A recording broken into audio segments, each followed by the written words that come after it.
ব্যবস্থা করা হয়েছে। শিক্ষা উন্নয়নে সরকারি হোস্টেলগুলিতে স্মার্ট ক্লাসরুম চালু করার পাশাপাশি 170 জন হোস্টেল সুপারিনটেন্ডেন্ট নিয়োগের প্রক্রিয়া চলছে। এছাড়া মুখ্যমন্ত্রী জনজাতি উন্নয়ন মিশন এর আওতায় 50টি হোস্টেলে সৌর শক্তি এবং জল পরিশোধনের ব্যবস্থা স্থাপনের জন্য 19 কোটি টাকা বরাদ্দ করা হয়েছে। একলব্য মডেল রেসিডেন্ট স্কুল নির্মাণের মাধ্যমে আধুনিক ও মানসম্পন্ন শিক্ষা নিশ্চিত করা হচ্ছে। আমার প্রিয় ছাত্রছাত্রী বন্ধুরা, সরকার তোমাদের পাশে আছে। তোমাদের স্বপ্নগুলোকে দানা মেলাতে সাহায্য করাই আমাদের উদ্দেশ্য।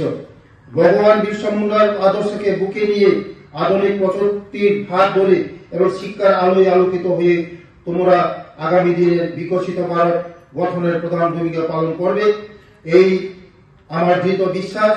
আজ আমরা অত্যন্ত গর্বের সাথে আনুষ্ঠানিক ঘোষণা করতে চলেছি দুটি আধুনিক digital platform, forest right Atlas এবং ট্রাইবাল ডেভেলপমেন্ট অ্যাটলাস।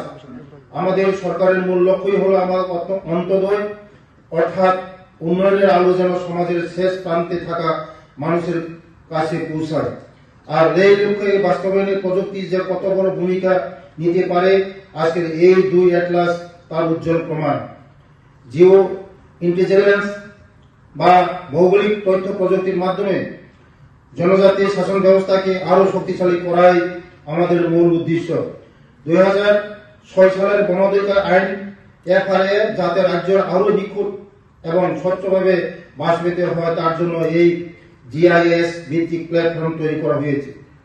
শুধু বন অধিকার নয়, জনজাতি অঞ্চলের পরিকাঠামো, সামগ্রিক অর্থ সামাজিক উন্নয়নকে ট্র্যাক করার জন্য তৈরি হয়েছে ট্রাইবাল ডেভেলপমেন্ট অ্যাটলাস।